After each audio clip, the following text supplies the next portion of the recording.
Hey, what's your theory on people drinking water?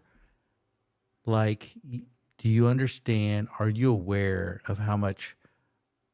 And this is not just our current staff. This is the staff I've observed for the past decade. They drink during the day, they probably drink a gallon of water. Mm-hmm. Well, there was some studies that I kind of looked at. Basically, dehydration is not good for you, right? So being well hydrated is good for you. It sharpens your mind, keeps those kidneys nice and clean. It's good as long as you're not drinking however many gallons to get toxicity. It's okay. So the new thing is to drink water. I'd rather than be drinking water than Coca-Cola or Diet Coke or whatever they used to drink, because that's how it used to be. People always just drink soda. So I think it's a win. Fine. It's just, to me, it's like breathing really fast, unnecessarily. Somebody says, "Oh, you got to get more oxygen." Okay. And I'm just going to breathe real fast all day. I'll get more oxygen, but you're really not doing any benefit. So Well, they drink all day long, and they're going to the bathroom all day long. And it's like, I actually don't want to go to the bathroom because it's a disruption to me. And if I drank as much as they did, I would be going to the bathroom all day long. I hear you. I mean, the evidence I think is on their side that dehydration isn't like, it's not like keto or fasting. When you fast, you still drink water, right? Like you need water. Water's good. But you don't need that much water. So like they drink a gallon a day. I mean, we could look this up. Like I kind of skimmed it. They drink a CDC gallon a day. Yeah. And I drink, if this Water cup a has day. 10 ounces of water, during the day, I drink about 2 to 6 ounces of water. Think about it. They drink a gallon. I don't even know how many ounces that is. 120, 128. I don't know. I think It's a lot. Okay, the National Academy of Medicine suggests an adequate intake of daily fluids of 13 cups and 9 cups. So men and women. Women need less. 1 cup equals 8 ounces. So they need about, a lot of cups there, a lot of ounces. Also, these folks are talking all day. You know, So am I. you get insensible loss. I think they talk more than we do. Don't you? fine. I That's think fine. they talk more. And so their insensible losses Are you higher. drinking? Do you have one of these cups that you're drinking out of constantly? No, I do tea. I do like herbal tea in the mornings, maybe in the afternoon, but usually I'll have a small cup of water in the afternoon. Okay. But I don't do a gallon. You see what they have? You don't. You see These Stanleys. Stanley, and they make multiple runs up to the kitchen to refill it every day. They say it'll last. This will last me about. They'll hold up this massive Stanley cup. I go, how long is that going to last you? Probably about 3 hours. And I go, what? So wait, I'm astounded. 2.7 liters, 2 gallons. I'm like, so these conversions. Yeah, I mean, women need about 0.71 gallons. Men, I think about 1 gallon. But A I don't know if day. that counts, per day. Every source is going to give you a different number. It's nutrition science, right? It's messy. I don't think they're hurting themselves. I don't think they're hurting themselves. I just think they're doing something that is not necessary. It's like breathing too fast to me. Yeah. It's like, so there's a pseudoscience. So I actually asked one of them the other day, let me ask you, did you grow up doing this or is this something you learned to do? Yeah. And I was surprised. The one person I asked that she said, actually, I've been doing this as long as I can remember. I go, oh, okay, fine. That's rare. I think most kids don't like water because it's boring. When I was a kid, I didn't drink that much water. It's I fascinating. drink Gatorade and crap. I don't know. Ovaltine. If I had to talk to a nephrologist, this is what I would ask them. Anyway. We should do that. Okay. So this is a good intro. All right, Max, what are we talking about on today's podcast, episode 6? Episode 6. Yeah. So I want to talk about work culture. I think this is something that before I was in private practice, I didn't think about too much, interestingly, probably because I was working at big academic centers and your voice is so small in those settings. Whereas here in a smaller place, you just have more feedback and you can really see how the chess pieces move. And so obviously you have a lot of experience developing, changing work culture. And so I'd love to hear from you and just walk through different scenarios and then talk about different examples in corporate business of people developing work culture, changing work culture, and keeping their work culture. So with no further ado, I guess one thing, if you're an ophthalmologist or medicine, one thing I'd like to know, or people would probably want to know, is how do you think you start a practice and build a culture within that practice? So you're starting from scratch. And in our last episode, we talked a lot about kind of the nuts and bolts of, getting the gear, finding your ambulatory surgical center, negotiating for retail space, blah, blah, blah, blah, blah. That's great and all. But if you don't have a good work culture, I think it all kind of falls apart. So your question to me is, how do you start it from scratch? How would you start it from scratch? And, what's some pearls you could give? And then we'll kind of work our way backward into your experience, which I think is more taking something that wasn't ideal from your perspective and making it more ideal here at Austin Eye. Or we could start that way and work forward, whatever works for you, whatever you think is most organic. I don't have any personal experience starting a culture from scratch.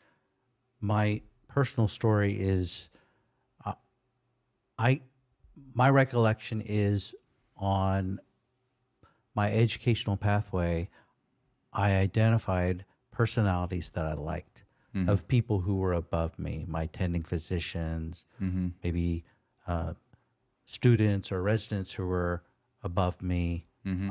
And you learned good things, good habits, and you learn habits to avoid. Mm-hmm. And then I joined the practice, and my mind was open. I had my own personal biases, but I assumed that they had everything figured out. Right, because you're joining in 1997, but Austin Eye was founded in 1969? Correct. Okay, so that's 28 years old practice? Yes. So that should be pretty matured and the gear should be flying, running smoothly, right? That's your expectation.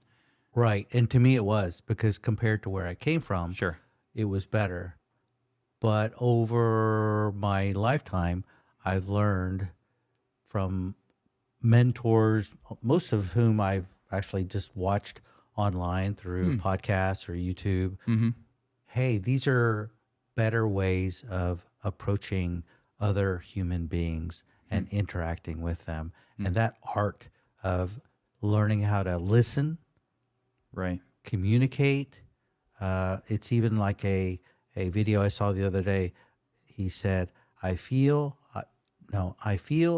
felt, and this is what I did. So it's that if somebody comes to you with a problem, you go, I felt that way in the past. I've been there before. I know how you feel.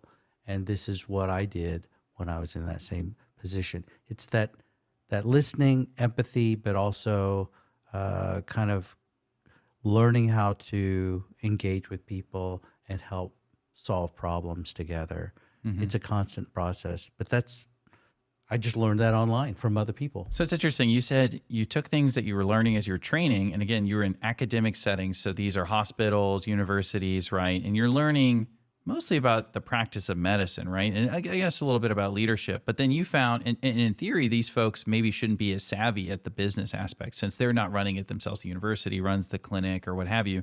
Then you get out into private practice and you find something interesting that actually private practice seemed behind in some ways in terms of the culture. Is that right? Am I hearing you right? No, I thought the culture in private practice was better than the culture in my training. However, what I didn't realize is that over the subsequent 26 years that I've been in practice, looking back, I realized the culture when I started was not nearly as good as what it has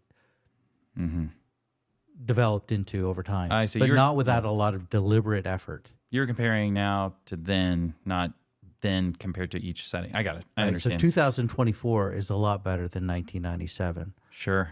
And in 1997, you know, you mentioned looking at things on the internet. I mean, that didn't come around until maybe a decade later. So Right. how are you doing it in that period? How are you adjusting? I wasn't. I was trying to build the practice. Sure. And I was emotionally unintelligent. Looking back. Okay. Meaning you weren't thinking, you know, what you just I said. didn't understand how to interact with people as well as I do now. So I had to make a lot of mistakes. And I guess I didn't have the benefit of YouTube in the late 90s. And it wasn't really until probably for me, I was in practice 13, 14 years before it really started. My mind started waking up to, hey, I'm having to deal with these repetitive problems in our practice, our business, with people. Maybe we need to start making some changes. But also, at least for me, and every business is different, around 15 years into practice, I started having more self-confidence to express myself to the people who I was working with, and I was developing a greater sense of urgency about, I've seen these mistakes we've been making over the past decade. Let's kind of analyze that and try not to make these same mistakes dealing with people, staff, employees, hiring, etc., going forward. And as time has gone by, and I guess I've learned more, and maybe because I've been able to kind of develop the team around us to more suit how I'm evolving. I think it's working a lot better because I'm more aware and I have more control over the people who work here. Whereas when I started out, I was not aware, I was emotionally unintelligent, and I had no control over who came and went. Compared to 1997, you are the only employee still at Austin I, correct? 1997, and nobody else is No one here. else. Yeah. So you've seen cycles of all the positions Oh, yes. at the practice. Oh, yes. And That's that a helped learning you build. experience in and of itself. And then by the end of that process, you were building that team yourself. You were seeking the skills that you wanted, the Yes. personalities that you wanted. Like when I first started out, the hiring decisions were not made by me. They were made by somebody else. I accepted the judgment of the people making the hiring decisions. And I didn't weigh in. But I would see it's almost like with patients, at least I have learned, I develop pattern recognition on the personality. I can pretty much pick up on the personality of another human probably within a minute. And it's I'm not always going to be right, but I'm going to be I will have identified their personality probably with 95% accuracy. And now with staff, I can do that as well. During interviews and just day to day. Because we've hired through the past 26 years of my existence, hundreds of staff that have come and gone, and I see what works, I see what doesn't work. So I have that benefit. It's like if you're dating and you kind of understand, this is really what works best with me. Sure. Yeah. It's sort of the, maybe a high school sweetheart setup isn't the best thing. You know, it sounds romantic and all in a way, but perhaps ill-informed, right? Yeah, and as I'm at a different stage, just even going through it here, I'm kind of starting to feel what you're describing. You need those reps. You need that time to just get your feet wet. And every time you move to a different practice, you probably have to restart that cycle a little bit. Some of the principles will be the same. You have to learn the culture that already exists and then see where you fit in it, and then determine if there's anything you can do to make it better from your perspective. So in judging, let's talk about, what do you want to talk about? Do you want to talk about present culture? Do you want to talk about past culture, learning experiences? Where do you want to go? Yeah. So you mentioned the culture in sort of abstract terms, but I know from talking to you the other day that you have a good framework for what it was like at Austin I circa 1997. Do you mind sharing sort of the principles that guided the business at that time? And then can you guide us to what you feel like it is now? Okay. When I started out, the practice was doing well. I thought it was doing well. At least that's what I was led to believe. I would say it was doing well. Mm-hmm. What I was unaware of is there were many practices doing better. Mm. So having tunnel vision or not having the humility to look around Sure. and see what's going on in other communities with other practices, Mm-hmm. that was not great. But I wanted to get busy, so I just listened to the philosophies, and some of the philosophies in the practice when I started where the patients come first. And that kind of comes along with, there was a saying, I don't know what company came up with it. It says, the customer's always right. Right. So, okay, that sounds right. Patients come first. Sure. We're here. We, the doctors and staff, are here to serve the patient. The patient comes first. Right. Customer is always right. Another mantra was, everyone is replaceable. And that was well intended in a spirit of humility, saying, Okay. nobody should be thought of as too good, and everybody should be willing to chip in, and don't be too good to do anything. But the way I know it was absorbed by certain staff, it didn't sit well with them. Mm-hmm. It seemed insensitive Mm-hmm. to the value and hard work of the people on the front line. Mm-hmm. Okay, another saying was, it's all about the technology. So we have the best technology to offer to help our patients see the best. Mm-hmm. One could argue that that was accurate. Mm-hmm. And so we would make great investments in technology, but what we were missing is the technology is important. But what I learned is the most valuable asset of a practice is the human capital. Mm. So technology is important, but the people drive everything. Sure. It's like if I owned a NASCAR car, I don't really know how to drive that vehicle appropriately. I know how to drive, but I'm not really maximizing that. Whereas if you get the right skill set person, my friend Patrick, who's a NASCAR driver, you put him in that car, makes more sense. Basically what I'm saying, you can tee up and build all this infrastructure, but if you don't have the skill set in your staff or whatever to back that up, it's kind of meaningless. Right. And if you're the owner of, let's say you're, I don't know, Roger Penske, I don't know if he's still alive, or Joe Gibbs, they used to own David Letterman, these racing teams. Oh, yeah. Right. Yeah. And they said to the pit crew and the drivers, the fans are the most important thing. Right. Do you think that's going to incentivize the pit crew and the driver to excel?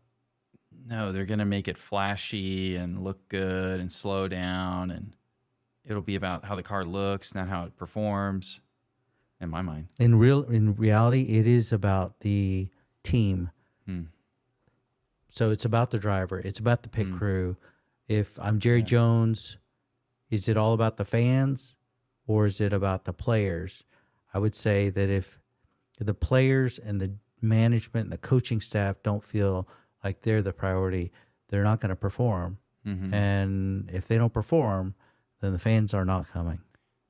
I mean, it sounds like what you're saying to me, it kind of goes against like human altruism. Like basically, if we emphasize an other person instead of our staff, we'd like to think they'd put it all in for them, but maybe people respond better when they're the focus. I found that it is about the most important element in our organization are the human beings in the organization. We have a lot of technology. We have a lot of infrastructure. We need all those things. That's why we have IT. That's why we have service contracts on everything. But the talent and personalities and character of the human beings drives everything. It's Okay. the most important asset to any business, really. Mm-hmm. Okay, How do you make that let me happen? add one more thing. Yeah. That I was told, or one more philosophy. When I started out, it was a very top down organization where what the management said, the staff are supposed to fall in line with that. Sure. And I understand that. But in retrospect, that was not the best way to do things. So when I'm beginning, I'm the new guy. And whenever you're the new person, new guy, new gal, you have to earn the ability to influence others over time. Right. So part of the deconstruction process, it took decades really to lead us to today, would be patients do come first in the end. However, in practice, the staff comes first. We want to do everything to incentivize our staff to perform at an excellent level or an elite level. And those staff who understand the mission and are driven to excel within the organization, they add value to everything. They add value to other people in the practice. They add value to the mission of the practice and to the bottom line. And another thing I learned was actually, if you'll notice during our office meetings, do I say much? No. Which is good. Right. Our office meetings used to be all driven by the senior doctors. Right. I've learned it's more effective for me to say less. They say it's a form of what is known as decentralized command. And they say culture is the ultimate form of decentralized command. So because we have people who are very important to our organization, who've been with us a long time, and they understand the mission, they run the meetings. Yes. And I usually don't have to say anything. I might say Sure. one paragraph, 4 sentences. That's pretty much it. And if I have to say nothing, that's a beautiful thing.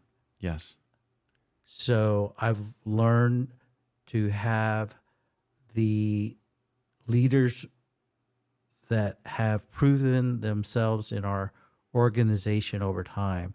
They basically take charge. They take ownership for the decisions they make. They do run them by me, and I'll say sounds good most of the time. If it doesn't sound good, then I might go, hey, maybe we should think about doing it another way.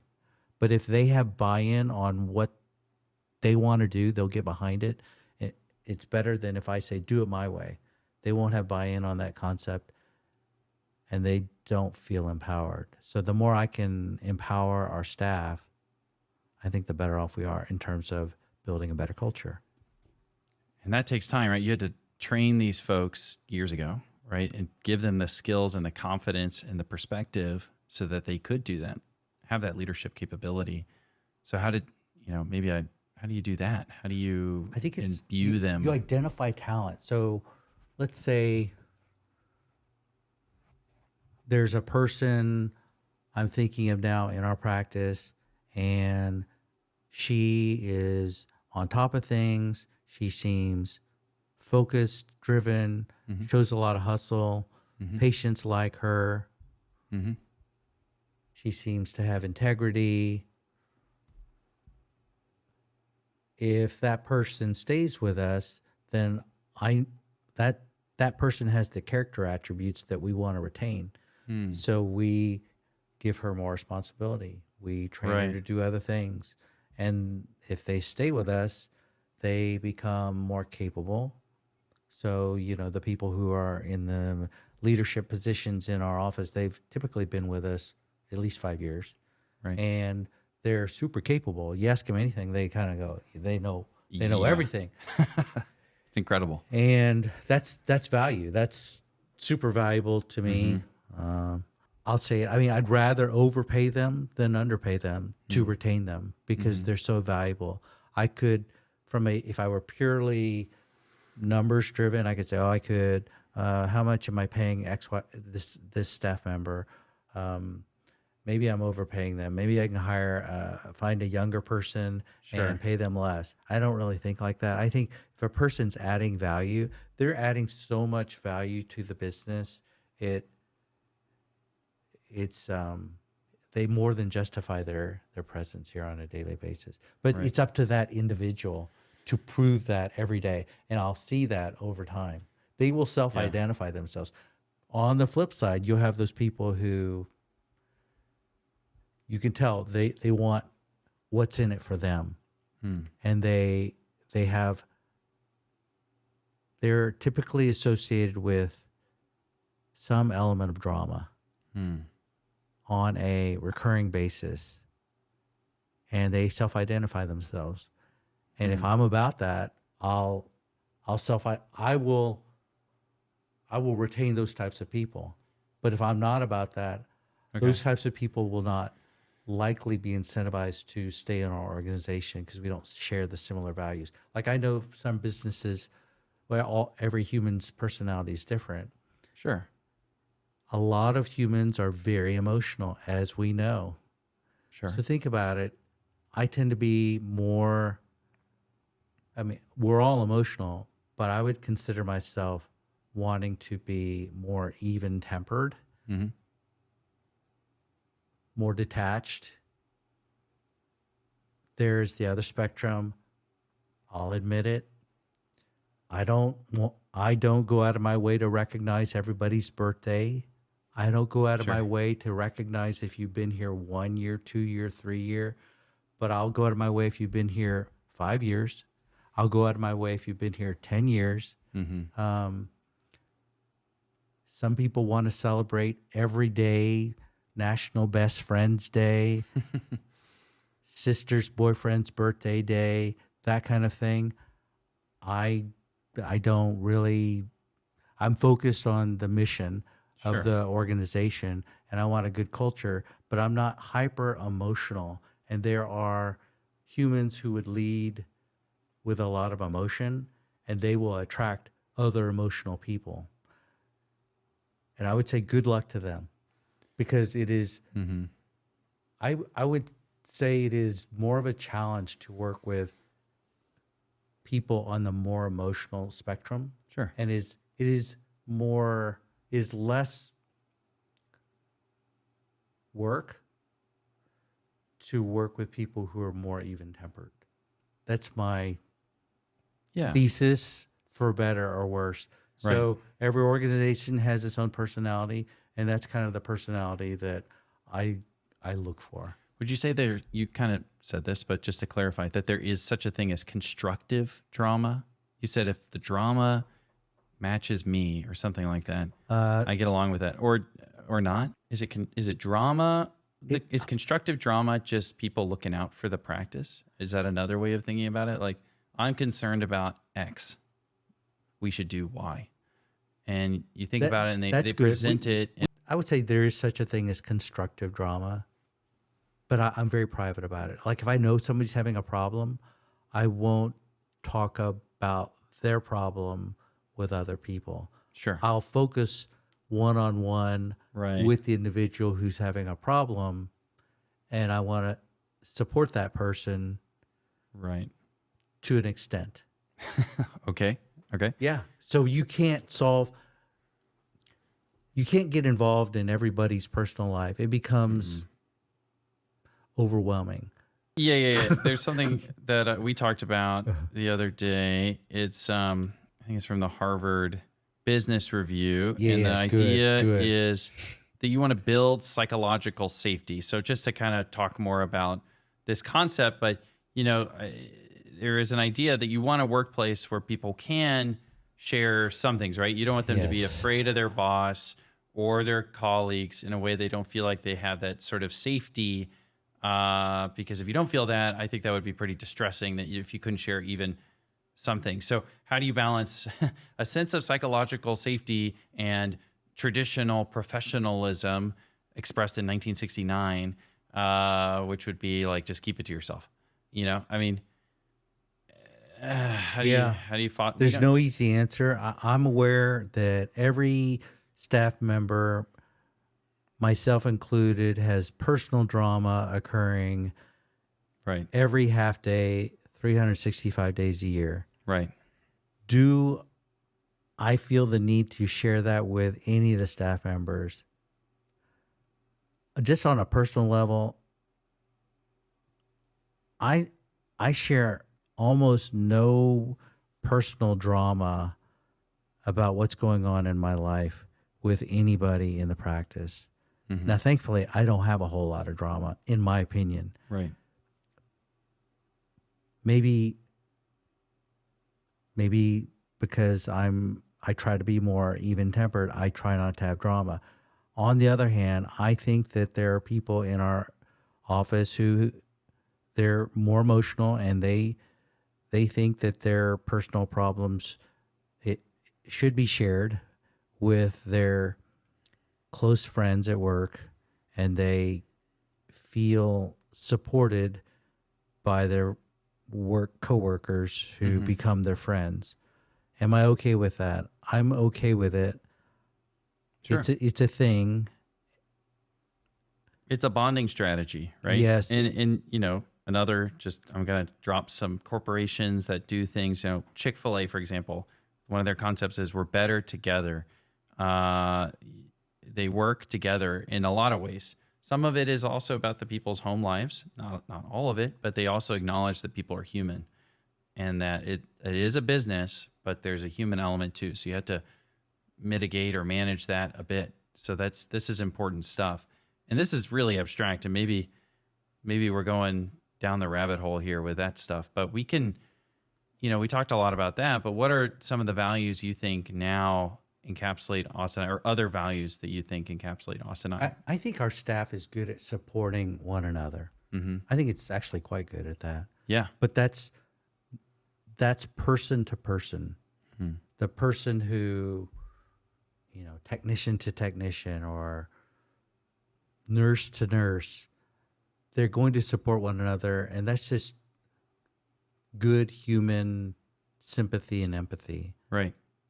We're all human. I'm all for that. So you have to pre-select, right? Like when you're hiring, that's probably the most important thing that you do, right? Like you've mentioned, you have to hire for what your culture is. Usually, that's You have the to do your easiest way. best. You have to do your best during the interview process to identify character attributes of the person you're interviewing Mm-hmm. to see if they're a good fit.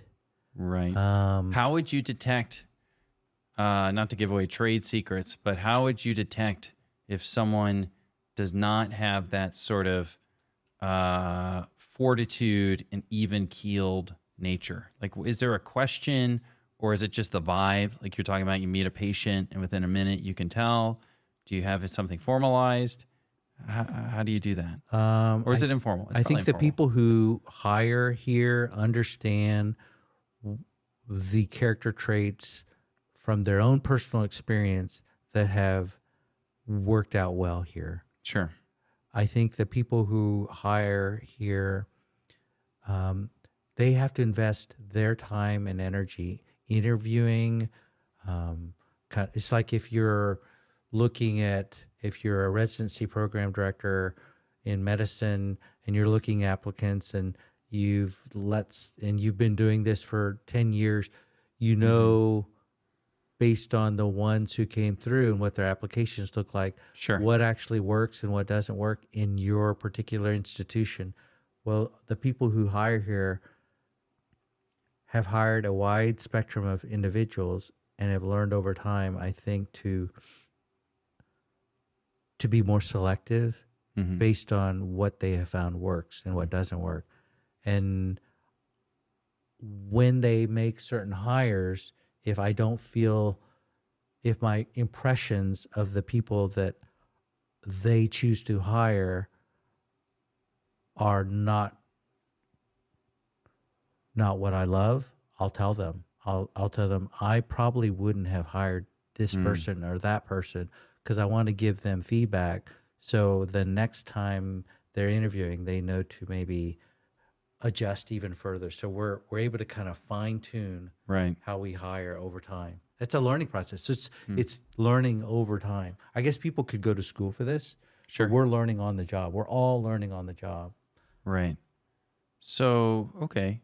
And then again, to bring it back to principles, what are some other things? I know there was some specific training that was done at Austin I years ago before I joined to kind of really emphasize the mission statement. That's one of the first things, when you look at all the business folks' websites and stuff, they said, define the culture. So how did you define the culture in a concrete way so that you could communicate that to the new hires and the folks that have been there a long time so that they got kind of, what's our program? What's our mission? What are we doing? We just want to be the best. We want to be essentially an elite team Right. at all levels. So we want that to be the standard. It's almost like, I love Nick Saban, the Alabama football coach. He says, if you want to be part of our team, you have to perform to an excellent or elite standard all the time. The standard is not going to change.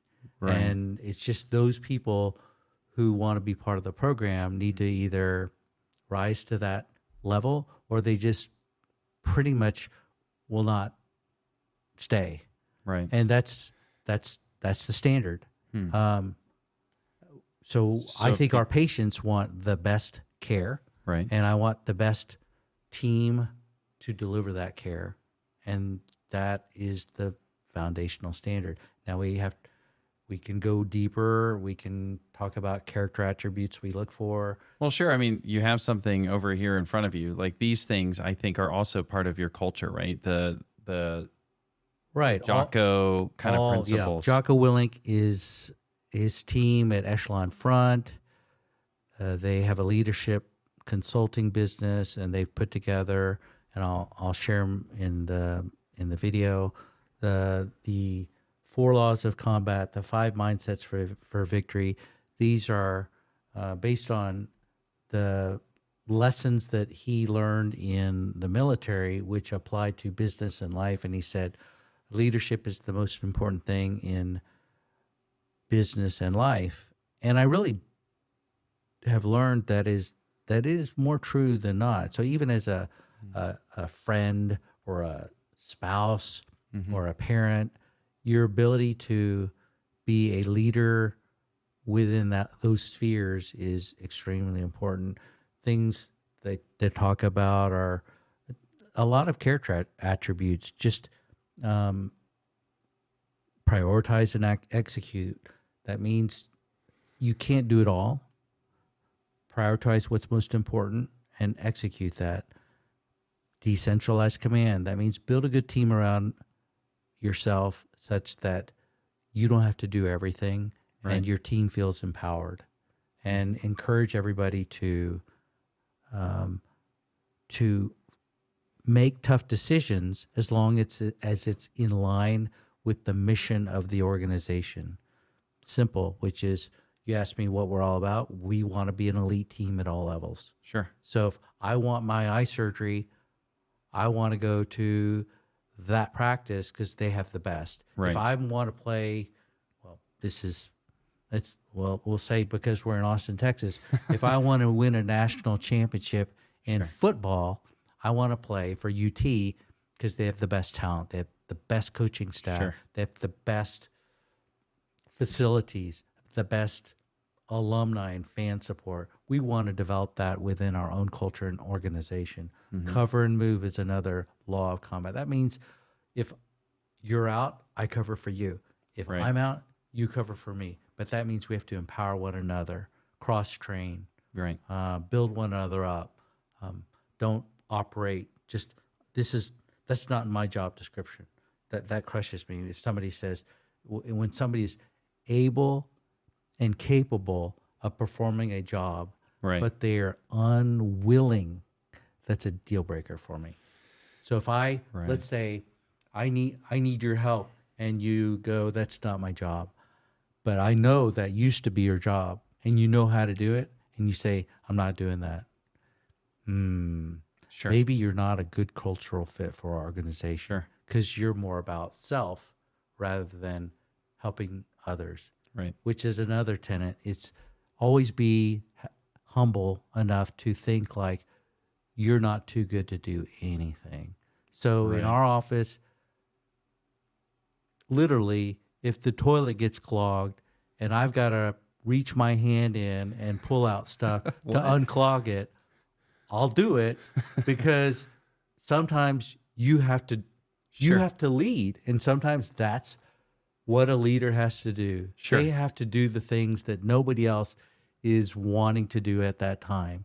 It's like I was watching a podcast today. Well, it was classic. He said, it was this guy interviewing who was the podcaster? Okay. It was a podcast where they were interviewing a retired SEAL named Andy Stumpf. And he says, a lot of people are motivated, but basically they don't have the discipline to execute. And part of the SEAL screening process called BUDS is to make sure that people will always have the discipline to do what they're supposed to do, even though they don't want to do it. Sure. Or if no one's looking. So kind of thing. they said, he gave the example of, if I know that there's gunfire around the corner and I've got to go out there and address the gunfire and get in the line of fire, I'll do it. I have the discipline to do it, and my team knows I'll do it. What they don't want is somebody, when there's fire coming around the corner and I've got to go out and address it, they don't want somebody who, when they're told, we need you to cover and move for us, basically get in the line of fire so we can get across. They don't want somebody who says, I don't really feel like doing that. Right. Because then that's when everything falls apart. Right. So cover and move is a very important principle. I think it's the most commonly cited one since I started working here, is cover and move. I think that's the most frequently cited tenet from this list. And you realize, I mean, like the senior leadership in our organization will do things that they need to keep the process flowing when other people are out, because people get sick, people don't feel good, people, life happens. Yeah, I kind of think about this place sometimes like either like a small family restaurant or like my own home. You know, like if something's on the floor, you pick it up, you throw it away. If something's going on here, you talk about it, figure out how to fix it, and people get it done, instead of like, silos, not my problem, that kind of attitude, which is pervasive in other places. In my mind, every problem here is solvable. We just need to apply the human effort or financial resources to make it happen. Right. Everything can be solved, but we have to have the will to do it. And that it's really just human will or financial resources. And one way or another, we'll make it happen. And I think making people feel like each person in the organization feel like a leader in their own way, right? Receptive to feedback. And, there is an organizational chart. There are levels or whatever, but everyone should be empowered to feel like they are the master of their situation, but also flexible to be helpful to the other groups. I don't know if that makes sense, but I think that's leadership, is every person should feel like a leader. Do you think, what's your observation? Because you see things from a different lens than I do. Sure. How do you think the people feel like in the different departments within our organization? I would say that they match that expectation, that I'm daily impressed by the motivation, curiosity, interest in doing better that I see in pretty much every person that works here. And it is remarkable and a testament to sort of what we've been talking about in terms of having a plan, executing that, recruiting appropriately, setting the culture, and letting people be people, letting them have responsibility, not micromanaging. There are rules and processes and stuff like that, of course, but I think people here are given a lot of trust. And you rise to that trust, right? You rise to the level of trust, usually. People want to do well. Do you engage with the staff much about, hey, how are things going, and listening to concerns that they may have about work or life or personal things? Yeah, I'm still newer, right? So I'm still in that phase where I'm still trying to figure out what is expected, what is normal, what is not. But I try to listen. I think a lot about what you do, actually, not just in staff meetings, but even like when we meet with companies that are trying to have us use a new product or whatever, you listen. So I try and think like, don't talk, just try to just be there and listen. I mean, engage with them. Like, don't be a robot and just stand there. But I try to think about that a lot. So I try to make an effort. I think I could do a better effort of getting to get that feedback. I think about that a lot upstairs in the ASC, more so than anywhere else. Yeah, I think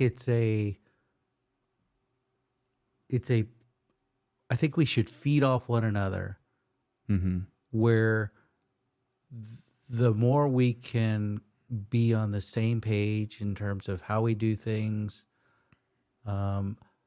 basically, if we can learn to mirror the attribute,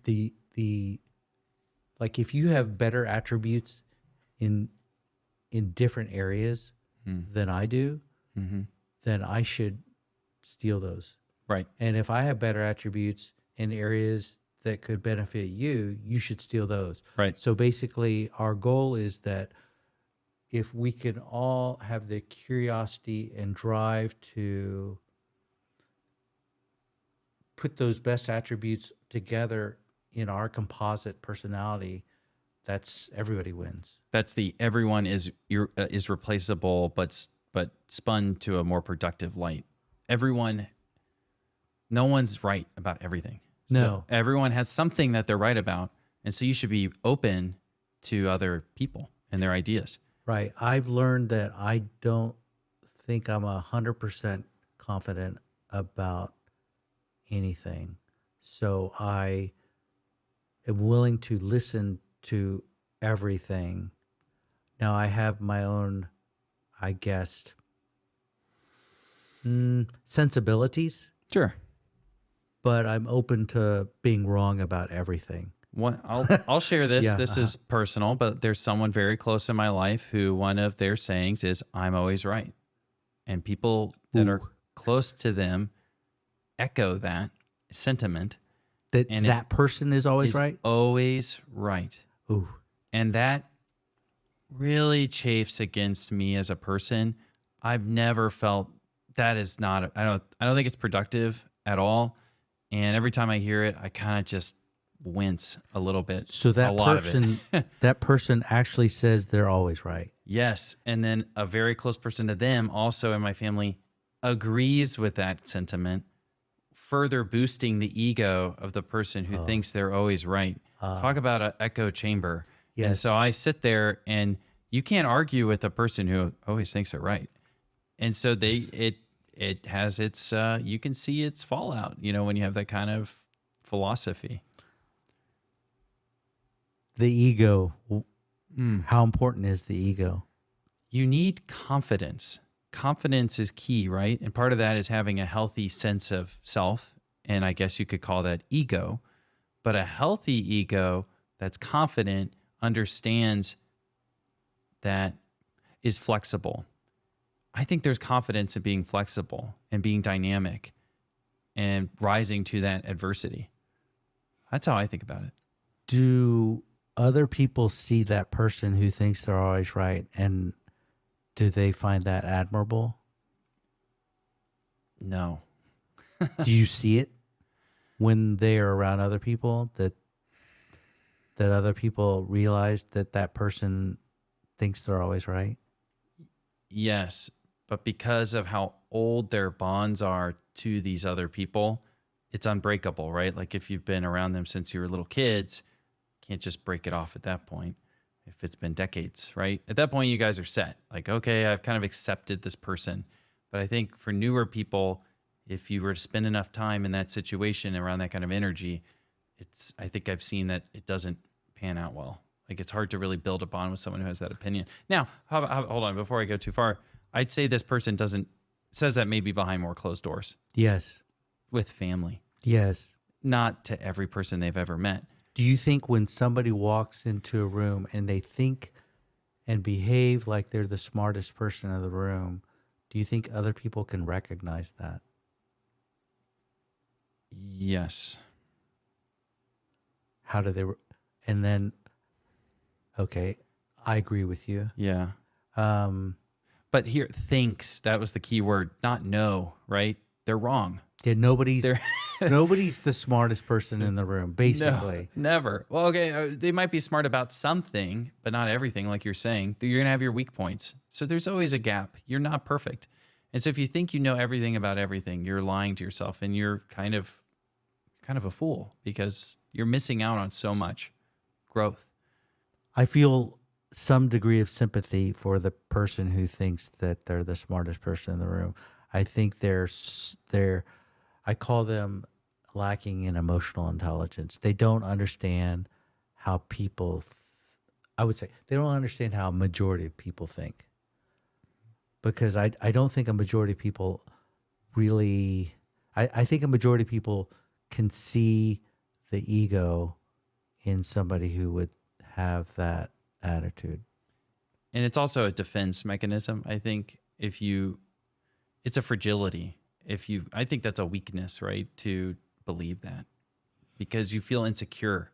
You can't, if you're secure in yourself, I think you should be able to admit when you're wrong. It's one of the tenets on here. We didn't talk about it. Mindsets for victory, extreme ownership. I think that's admitting, no excuses, no blaming others, own all problems. Right. Admitting when you're wrong. Right. So that's why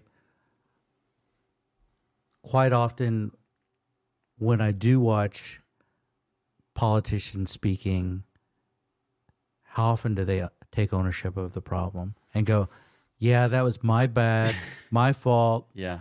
I'm going to do things better going forward. Mm-hmm. They don't.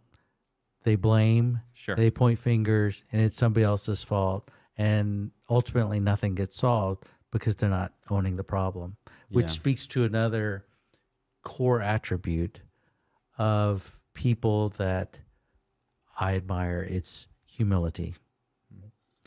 They say that's the most important quality of a leader, humility. And I have found that to be true because if you're humble, you're open to being influenced. Your mind is open. When we're looking for personality types, there's a book called The Talent War. Mm-hmm. One of the authors of a book called The Talent War was one of our patients, but he identified 9 core characteristics of high potential individuals. And they are, number 1, drive, which self-explanatory, I hope. Resiliency, meaning the ability to persevere in the face of challenge and bounce back from setbacks. Mm-hmm. Adaptability, mm-hmm. Humility, integrity, emotional intelligence or effective intelligence, they call it. Team ability, which is the ability to function as part of a team, placing the success of the whole above the needs of the self. Curiosity and emotional strength. And really, those are the character attributes of the people we try to hire. So when we're hiring, I'm not really looking for somebody who has experience in that specific position. Sure. I'm looking for the personality traits because, as they say, you can train for skill, but you can't train for character. So you hire for character, train for skill. Right. Right. I was thinking about this. I mean, when you have something really delicate, like I remember in residency, my class, not to pat our own backs too much, but we had minimal drama, almost none. We followed all these things. We took care of each other. It was just from day one, we just clicked and we executed the mission and we did what we needed to do. And when you have a residency class, if you're not familiar, it's basically for us, it was 7 doctors and we were responsible for the entirety of a big institution's management of emergencies. And so you need someone who's always there, always available, doing hard things, taking care of sick patients, answering a lot of call and all this. And if someone's not up to snuff, they're not carrying their weight, it really can tumble and have big impacts on your peers, but then, more importantly on patients too. So for us, we got lucky because it just, they hired for character, and we happened to have some skill too to back it up. But then in subsequent years, based on feedback from my colleagues who stayed along to be leadership later, once they moved through the ranks and they became chief residents, which are folks that are responsible for the younger doctors, they didn't do such a good job at hiring for character later down the road. And there was drama, and there were people that weren't willing to help out. They weren't willing to take the extra call, cover and move, help out, because they're, people are human. Some people take advantage of that too much, and they call out too much. And then when someone else has a problem, they won't reciprocate or help out. And it just starts to create a malignant spiral of people being resentful towards each other, and it's not productive. And so you don't build those bonds, and it just shreds the unity that you need to be the best, which is the whole mission of where I went for residency. Do you think the same people were selecting the different classes?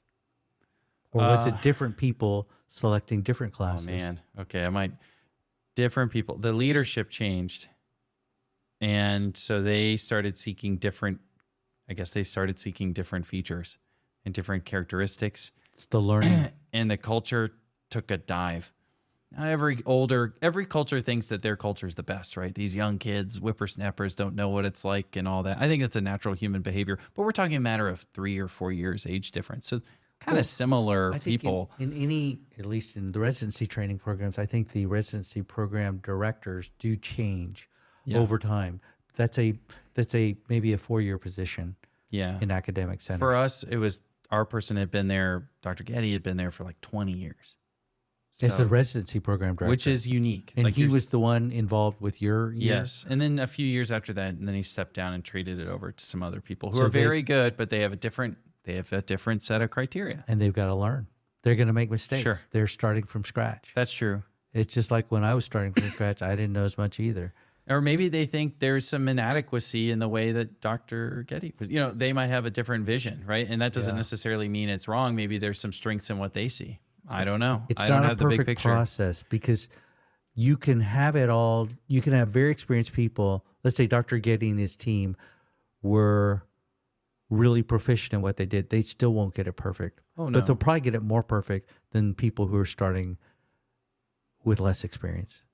Even if those people, all of whom trained it at the same place. So they knew the culture going in. So it's not like you're getting some outsider coming in and messing with things. No, these are homegrown, so that's interesting that even people who are part of your culture can change your culture, which isn't necessarily bad. It's just if you think you had a good culture already, why change it? Learn from the mistakes of others. And hopefully they're being reflective on that is my hope. Mm-hmm. Again, this is all secondhand knowledge. I'm not there myself, but it does ring true to me. And having lived it myself, I could see how different you really need to be.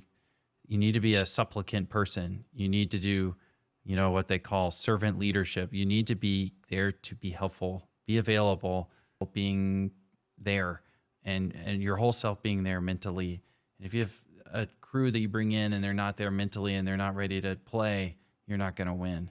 Yeah, if I were that team, we'll say, that was selecting a class of recruits, like you said, that had more drama when previous classes were more cohesive, less drama, then I would hope that the newer hiring staff would then look inward, take ownership, say, hey, maybe we need to reassess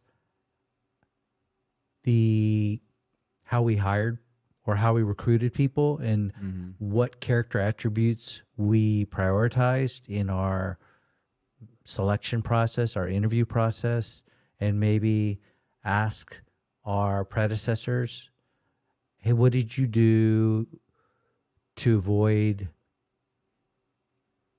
the drama that we're experiencing now? And that would be a learning experience. It'd be good in the end. But if the newer team says, we're just going to do it our way and we've got it down, and then they're not open to being influenced and getting better and owning maybe some areas of improvement that they could focus on in that process, then the problem will persist. And, to give them a little wiggle room here, the way it works when you're getting quote unquote hired for these residencies is it's you go through what's called the match. Right. So it's a process where a computer algorithm ends up telling you who you're going to get based on preferences from you and preferences from the applicants. So it's not a direct hiring tool. It's not like how most jobs are where you show up, you hand them your application, they read it, they talk to you, and then they hire you. No, it's this very complex thing. So again, to give them a little bit of a buffer here, sometimes it's just bad luck. The robot gives you a person that maybe you weren't anticipating. So, that's my CYA. That's a good recovery, On Max. that. Good recovery. Bascom Palmer thinks highly of you still. Oh, God. Oh, man. Oh, this is bad. But they're actually, if we want to take a little detour just to talk about Bascom Palmer, because they are, an elite institution. They have very different, it's a very different place than here, but they have the same mission, I think, which is excellent. But they handle everything, right? We do cataract refractive. That's our game. They are covering everything. They're doing tumors, immunosuppressants for eye care, really intense medical ophthalmology issues, and then very high-level surgical things too. So when they were founded in the 60s, they were fortunate enough to have Ed Norton, who founded the place, and his vision was big, and it was to make it the best from the get-go. And so he recruited for talent. That's what he went for. He went to all these places and scooped up the best and then brought them there and was like, hey, it's going to be kind of bumpy at the beginning. We're not going to have everything. We don't have all the money. Our reputation is nothing because this program's it's basically the year your dad started, maybe a few years before. So not that long ago. Meanwhile, Harvard's been around for whatever, hundreds of years. These programs are ancient, and you're going up against these guys. And you're in Miami, Florida, the middle of nowhere in the 60s. So it was a challenging thing. But again, because he selected for talent and for character and he had a vision, they grew it big time. And they flourished. And when they built the Bascom Palmer building, where they still are now, they have 6 floors. So they knew they could fill the 4 floors at the bottom with clinics. Then they left an entire floor empty, nothing. And then they put their OR on the top. So even as they're building it, they go, we're going to get bigger. This is not the end. We have growth in our mindset. I think that speaks to their whole mission. And they filled it easily. In fact, I wish they built 3 more floors, honestly, because we kept growing. And things were going great. And then in the late 80s, early 90s, cataract reimbursement changed, right? And it went way down. It used to be this is my understanding, you'd have 2 surgeons sitting in the room assisting each other with cataract eye surgery. And you could bill out both surgeons, I think, for the full cost of the surgery.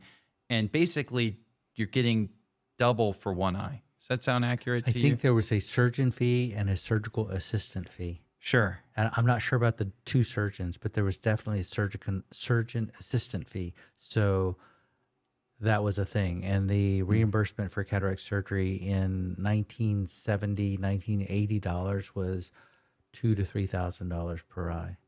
And the reimbursement for a more elegant form of that cataract surgery today is about $530 per eye in $2,024. Pretty interesting. So when they had that big Medicare, I assume, shift in reimbursement, ooh, crunch, right? Because you've built an entire entity with certain reimbursement in mind, and then they completely undercut that. So that led to a lot of struggle for a few years. New chairperson who was put in a bad situation, honestly, not their fault. And it was hard for them. Things were kind of rocky. Then in the 2000s, they start to kind of get more organized around reimbursement. I think figuring out new strategies for marketing. And there's a guy, do you know Dr. Pugliafito? Controversial person. Yes. You guys can look him up. Yes. Say what you will about him, but he is really good at running an ophthalmology department. So he came in and he said, we're going to be number one. Remember, we're number one. We're going to be number one. And he raised the excellence bar. He really hyped that volume up and push. And I'm sure he also hired based on that kind of mentality. And then all of a sudden, Bascom Palmer is number one in all the rankings year after year after year. And that builds your credibility, and that helps you recruit better residents. And then it's sick, and it just builds upon itself. And it's been going since. So that's just a little story about another elite institution, which rose, fell due to circumstances that are beyond its power in some ways, then adapted and rose again. And a lot of that had to do with leadership. Like you said, it all comes from the top. We like decentralization, but you need good leadership at the top. Otherwise, no head, no, you can't walk around, right? You need your brain to be good. Because I just so eloquently said. I once told John Odette, this was circa 2013 or 14. I told him, John, I'm a benevolent dictator.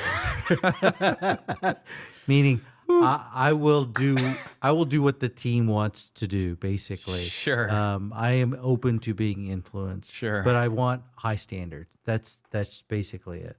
Sure. So everybody can lead, but as long as we're all about high standards, it's all good. If we're lowering standards, I'm not in love with that. Yeah. Right. So it's interesting. I thought it was interesting to kind of learn about that during my time when I was there. And then, yeah, I think you do need that balance. Benevolent dictator, that's kind of what you need. Decentralization with a strong leadership perspective and goal. Did you know Dr. Pugliafito? No. He was before your time. He left years before I started to go to UC. USC, sorry. Okay, got it. USC. And then who succeeded him as the head of Bascom Palmer? Eddie Alfonso. He's the head. He's been the head for years and years and was years. Was he the head while you were there? He was the head when I was there. Eduardo Alfonso. Eddie, he goes by Eddie Alfonso. What, is he a retina doctor? Cornea. Oh, he's a cornea doctor. Gifted cornea surgeon. He is known for his 20/20 PKs every time. Like his stitching is on a different level. Have you seen him operate? I don't want to get too much into it, but he had some health problems, so he had to back away from surgical stuff. And so I'm not seeing him operate. I think he's doing it now maybe, but at the time I was there, he was not operating. 20/20 cornea transplant. That's what he's known for. He's just so good. I would love good. to see that. I've never known that. Meticulous. Excellent. So he has amazing hands, and he's a really good people person, and very good at fundraising. That's a big component to being an academic person.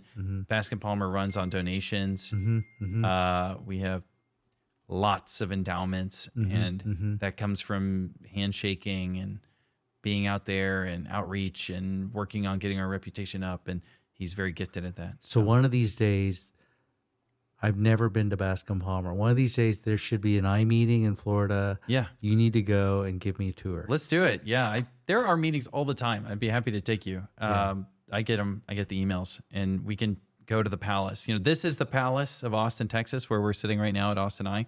That's the Miami Palace. Yeah, I want to check it out. I learned so much when I go to other places. All right, what's next? What's next on the agenda here, Max? There are models, right, for affecting change in an organization. Have you heard of the 7 S's? No. So McKinsey, which is a consulting firm, you hire them to help your company get better, right? And in the 60s or 70s, these 3 consultants came up with this concept called the 7 S's. And so I'll walk you through them. So the hard elements, these are sort of the, you can tangibly measure them, look at them, they're written down. are as follows: strategy. So, what steps does a company intend to take to address current and future challenges? Structure, how work is divided, how do different departments work and collaborate? So, systems, which formal and informal processes is the company structure based on? How do you handle billing out a cataract surgery, that kind of stuff. And then the soft elements are corporate culture, which is sort of at the center of this spoke. It's a soft element, but it interacts with all these other things. Staff, so this, refers to the employee development and relevant processes, performance and feedback. We've talked a lot about that today, I think. Skills, what are the company's skill bases and competences, and then shared values. What's the sense of the organization within itself? How does it convey its shared values to the community? I think we do a lot of that with our commercials here at Austin Eye, communicating our goal of excellence and improving the quality of vision, giving excellent vision outcomes for our patients. So the way you use this is you think about something you want to affect, like some sort of issue or problem, and then you work your way through each of these things to see how they all will be changed or should be changed to meet that problem or goal.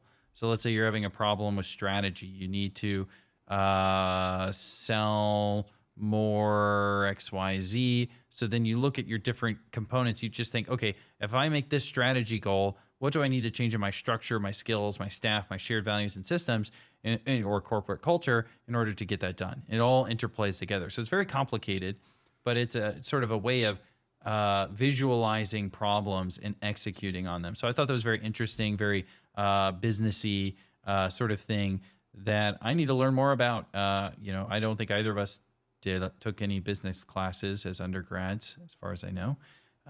But there's something to this. And I think when you're in science, you tend to turn your nose up to this kind of thing, unless you're ultimately in a position to make business decisions. But it's sort of like poo-pooed, like, don't think about that. Don't worry about that. When I was in med school, it was highly de-emphasized to care about business and to think about the financial aspects of medicine. Highly devalued. There was 2 people from my class that went straight into industry. They did not do a residency. They did not become clinical physicians. They were not well supported from their perspective by the university to help them achieve their goals in business. So I think our whole system is kind of set up as doctors to de-emphasize and weaken us as we go out. So this is something I want to learn more about and maybe see if there's a way to use it here, just kind of thinking about these problems and trying to be organized, more organized in my thoughts instead of just gut feeling. I mean, gut is good, but is there a way to kind of synthesize things and be more organized? That's things I'm going to think about. Whether it works, I don't know. I just want to kind of think about it. And it's nice to have this knowledge. I would say from your knowing that, I would just encourage you to ask questions if you wonder why things are done a certain way. Right. And then that will give you insight as to the philosophy. Sure. Because ultimately, we're just following certain philosophies of how to do things.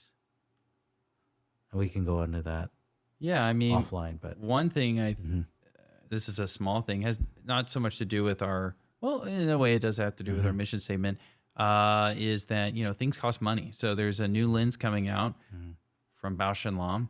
And I'm sitting there thinking about, okay, the optics, all this. And I'm like really into that. Like, how is that going to work? Like, how do we adjust our whatever? And maybe I thought about the logistics of swapping out our lenses, stuff like that. But I never thought, how much does this lens cost? That never popped into my mind. But you guys are obviously thinking about that because this is not your first rodeo and you have that bigger picture. But because of the training that you get as a medical student resident, that's the last thing you think about for a lens. Like, how much does a lens cost? I had no idea. I don't know if I was telling you this the other day or John, but and of course this will be edited out. But so when we went up, it was just before you came here. I increased the prices for our premium IOLs $500. Yeah, we talked. Yeah, because I just didn't. I got tired of like every lens going up in a little bit, and then everybody needs a raise, and then everything costs more. I said, and reimbursements are going down. And I just go, screw it. This is why we're in the free market. We're just going to raise our fee This is why we built the palace, so we can command higher fees. And so we're gonna build our own cushion, so we're not always like on the bubble. Yeah. Like, oh, do we have enough to make rent? Stuff like that. I just said, let's just do this.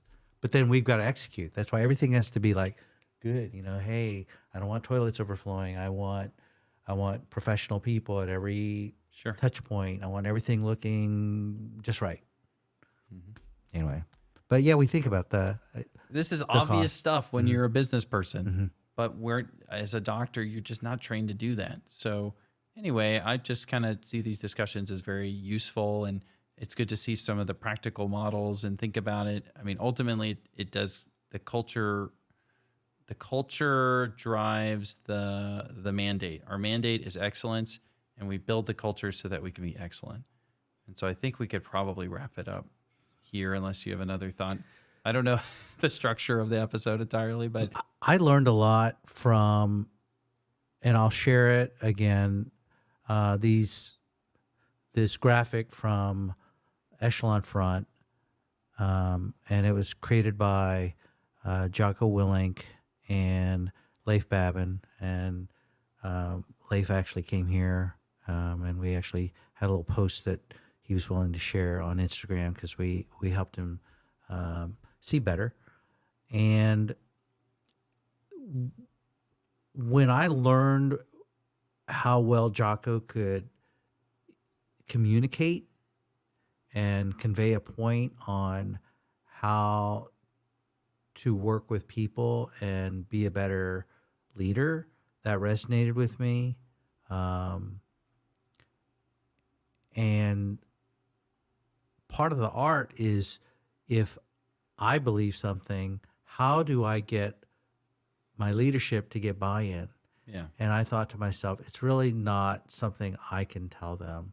So I would take our leadership to these weekend, basically training 2 or 3 day events where you would hear from the Echelon Front team, and they would convey these leadership principles that work across all industries and in the military, but they're founded on lessons learned in the battle, because they said combat is just life amplified, basically. So our team would go and they'd listen, and I thought that they would have buy-in if they could hear it. And what I learned over going 3 times is that most people will buy into the principles, but like all things, some people, it will not resonate with them. They will not buy into it, and that may be an inflection point for them actually not staying with you, which is actually good. So another thing that I've learned, it's kind of a weird thing. There's a video that they created. It's called Good. Basically, I learned that whenever anything bad happens, any stress, it's actually good, because it's an opportunity to reflect and get better going forward. So that's kind of how I've learned to cope with the daily stress. I kind of go, okay, well, it's good. This is a time to focus, dig in, and problem solve. So it's good. So I think we can wrap it up there. And so we should just say thank you for seeing eye to eye. That was good. Okay. First go. I guess that's it. That's it.